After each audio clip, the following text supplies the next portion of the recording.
Hello and welcome back to Highway to Hoover, a production of SEC Extra over at D1Baseball.com. I'm your host, Joe Healy, joined as always by my good friend and co-host, Mark Etheridge. We are here to continue our team preview series of podcasts. Today, we are going to look at the South Carolina Gamecocks, a team coming off a super regional appearance. Hosting a regional was a bit of a roller coaster season last year, frankly, for the Gamecocks. A lot of it out of their control with injuries and whatnot. So we will take a look back and then look ahead at South Carolina in just a minute. But before we do that, I have to let you know that this episode of Highway to Hoover and every episode of Highway to Hoover is brought to you by Pitch Logic, the system used by players, coaches, scouts, and instructors at all levels of play, from the youth leagues to the big leagues. This easy-to-use and affordable technology makes the platform accessible to every player at every level. All the metrics and features used at the highest level. See pitchlogic.com for more information. I don't mean to brag, Mark, but that might be the first time I've ever stumbled over that ad read. That's I'm usually pretty smooth about that. It's not a good sign for the next. That's right. Yeah, we all make mistakes from time to time. As I alluded to last year, South Carolina 42-21 overall, 16-13 in SEC play. They limped in a little bit at the end of last year, but still did enough to host. They won that regional. Then they got paired up with Florida in the postseason, and that was in the super regionals, and that was probably not going to go well for really anybody. So that was their ticket out of town. But I think by and large, considering they had missed regionals the previous year, I think a obvious step forward. There were also some exciting things, player emergences. Ethan Petrie, Cole Messina, both All-American level players. A lot of good there. For sure. And so, it's hard to separate, though, and I will use this as a way to pass the baton to you. Mm-hmm. My memories of South Carolina's season last year are kind of muddled, almost, as maybe the right word, because objectively, fantastic season that, hundreds and hundreds of college baseball teams would have loved to have had. Mm-hmm. However, there's always, and I think this is probably true, I don't know, as a fan, how you couldn't feel this way too. There's always going to be a little feeling of what if with last year's team. I can't help but feel like, because there was a point in the season when they looked like a top 5 team and an Omaha team. And had they stayed healthy, I could easily see a scenario where that's where they would have been and made some noise in Omaha. But at a certain point, the injuries just got to be too much. And I think they deserve a lot of credit for doing everything they could to steady the ship and still get into hosting and get to a super. But the luster came off when those injuries really started to pile up. And again, kudos to them for doing what they did. But man, it feels like a little bit of a missed opportunity at the same time. Yeah, I totally agree. I mean, it really did look like when they went head to head with LSU, who at that point, we assumed was just going to roll, right? And they ended up rolling, but they had some ups and downs along the way. There was thought that maybe those are the 2 best teams in the country. And at that time, maybe they were. So that version of South Carolina, to your point, you'll always wonder, right? If you're a Gamecock fan, always wonder, what if we could have kept that group together? So, but you didn't, and so now, but it's such a strange deal because heading into last season, we were really high on their pitching staff, and we weren't quite sure what they were going to give us offensively. And guys just really stepped forward, and they were one of the best offensive clubs around, especially from a power standpoint. Well, a lot of those guys are back this year. I mean, you look at, with Petrie, with Messina, Casas, right? Horna, who am I leaving out? LeCroy, right? All those guys who really were either really good all year or had great moments where you could see how they could take a jump in this season. That's a really strong heart of the lineup. And then you talk about the transfers they added, which this can be one of the better offensive clubs in the country, and on paper it looks like one. And remember back last year, we were so enamored with the pitching, and it was the offense that was probably better. Of course, a lot of that's injuries. So now what happens in reverse, right? We're really enamored with the lineup. We think it's going to be great. And we do have questions about the pitching, especially from a depth standpoint. And So what's going to happen there? And I think that's, for me, is the biggest question of, what's the rotation? How's it going to, what roles are people going to play? Does somebody become the Friday night guy who can match up in the SEC? Because I think from a depth standpoint, they'll probably be okay. But do they have that elite guy who everybody fears? That to me is the biggest question for them. Agreed. Yeah, I really don't have very many questions at all about the lineup. Mm-mm. I think it looks elite on paper, right? And if we felt a little better about the pitching staff, I think we'd have this maybe as a top 15 team, because it's a Yeah, top 15 lineup for sure. I mean, no you doubt. start with Messina and Petrie. I mean, those are all Americans, just bang bang right there. And then Casas was a guy who hit 19 home runs last year, which Yeah. okay, 19 home runs maybe doesn't mean what it did 5 years ago, but that's still a pretty doggone good number. So, and you're starting there. And I really like, you mentioned the transfers. I like the specific transfers they brought in some cases. I think if you're a Vanderbilt fan, you look at Parker Noland and maybe you'll always think like, he didn't become the superstar that I Mm. think some folks thought he might end up being, but he had a really nice career there and he had a nice season last year, and he's a versatile defender and he's played in a lot of SEC games. And I think you just kind of like that experience. And then it's a similar thing with Kennedy Jones and Blake Jackson. I mean, those are two guys from UNC Greensboro and Charlotte, respectively, who have played on good teams. Mhm. Blake Jackson at Charlotte, regional experience there last year. Kennedy Jones at UNC Greensboro 2 years ago. We can sit here and nitpick certain things. I think with Kennedy Jones, is he going to be able to hit SEC velocity and breaking stuff? Because that's kind of, if you saw him on the Cape, that was kind of one of the concerns there was hitting the high end pitching. And then with Blake Jackson, it's he had a nice career at Charlotte, but no real breakout season. So it's like, okay, the tools are good, but like, will that translate to his numbers actually being better than they were at Charlotte at South Carolina? And maybe the answer is yes, because I like that he's kind of a gritty grinder player with good athleticism, true center fielder, could be a leadoff guy, good field to hit. You like a lot of that stuff, but you just kind of look at the numbers and wonder, okay, is it that it's unlikely to translate to South Carolina, or is it that maybe, he wasn't, maybe he just wasn't at full capacity for whatever reason at Charlotte, and maybe he'll blossom in this scenario. I don't know that, but yeah, I don't really have any questions going into the season about the lineup in the big picture. Now, Mhm. if we really wanted to have the discussion, you look at a guy like Will Tippett taking over at shortstop. Mhm. In South Carolina's had veteran middle infielders the last couple of years, whether it's Wimmer, who mostly second base, but some shortstop, and then Braswell, who's now at LSU. Tippett got kind of shoved into the lineup last year when Will McGillis went down, and took some lumps. But he's a good athlete. He's a good defender. He can handle the bat okay in terms of putting the ball in play, laying down bunts, things like that. But is he ready to be something more than that? I mean, the light shines pretty brightly when you get put in at shortstop like that. So if we're going to nitpick the lineup a little bit, I think that's maybe where I have a little bit of a Yeah. question. But by and large, this is not a lineup I have a ton of concern about. Right.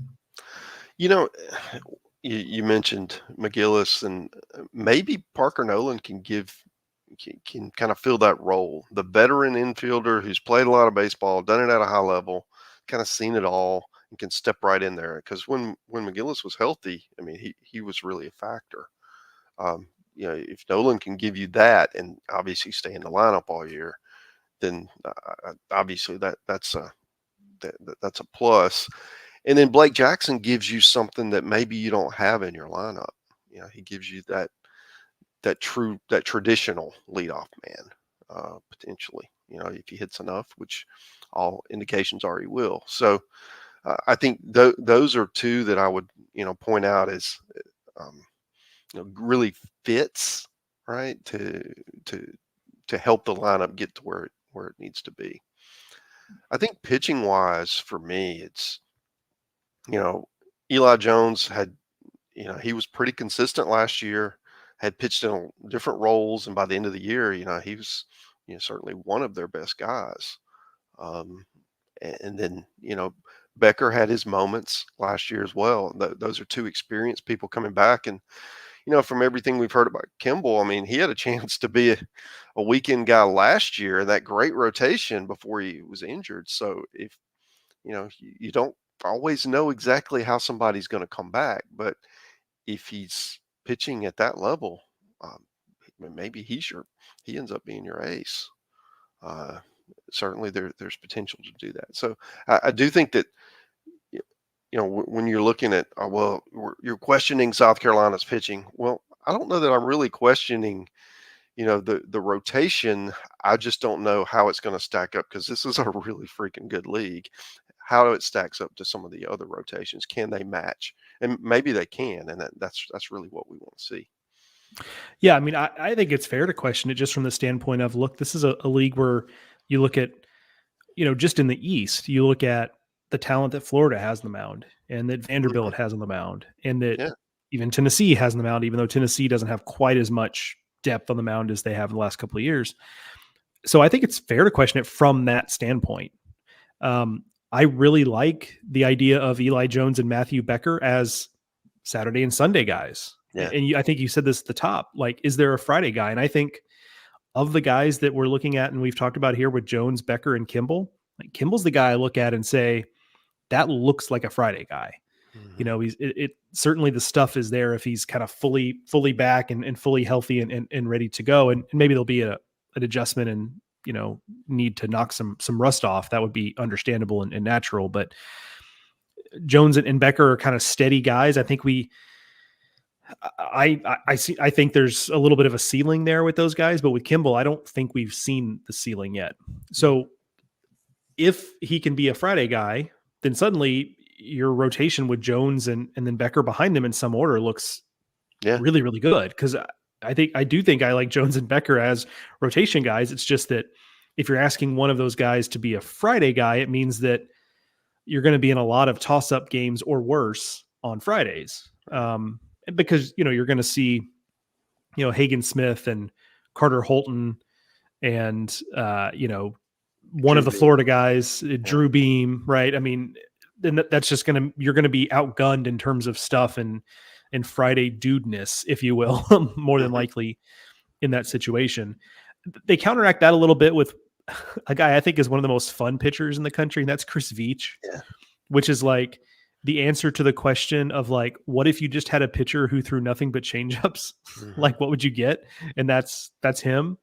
And I'll never forget in that LSU series that you referenced early on in this episode, where I forget which game in the series it was or whatever, but LSU just kind of kept, it seemed like, based on the swings, that LSU kept betting he's going to throw a fastball eventually, right? Mm-hmm. And then, like, the answer was just no, like, he's just not.